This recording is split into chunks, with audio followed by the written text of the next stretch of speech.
ನಾಟಕ ಸಾರ್ವಭೌಮ ಎಂದೇ ಖ್ಯಾತಿಯಾಗಿದ್ದ ಶಿರಹಟ್ಟಿಯ ಶ್ರೀ ಎಚ್.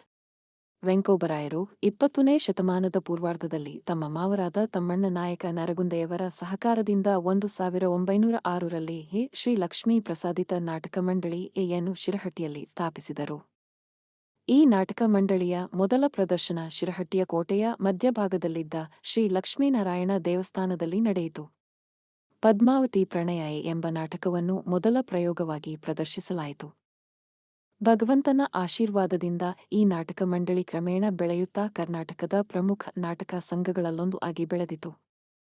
ಈ ಸಂಸ್ಥೆ ಕರ್ನಾಟಕದ ಅನೇಕ ಭಾಗಗಳಲ್ಲಿ ಸಂಚರಿಸಿ ನಾಟಕ ಪ್ರದರ್ಶನಗಳನ್ನು ನೀಡುತ್ತಿತ್ತು.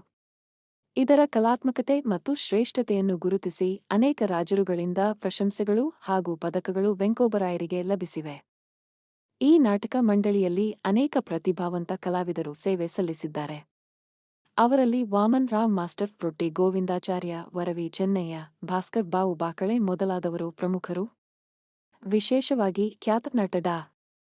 ರಾಜ್ಕುಮಾರ್ ಅವರ ತಂದೆ ಪುಟ್ಟಪ್ಪನವರು ವೆಂಕೋಬರಾಯರ ಕಂಪನಿಯಲ್ಲಿ ಹಾರ್ಮೋನಿಯಂ ವಾದಕರಾಗಿ ಸೇವೆ ಸಲ್ಲಿಸಿದ್ದರು. ಇದೊಂದು ವಿಶಿಷ್ಟ ಸಂಗತಿಯಾಗಿದ್ದು, ನಂತರ ಪ್ರಸಿದ್ಧಿ ಪಡೆದ ಅನೇಕ ಕಲಾವಿದರು ಇದೇ ನಾಟಕ ಕಂಪನಿಯಲ್ಲಿ ತಮ್ಮ ಕಲಾ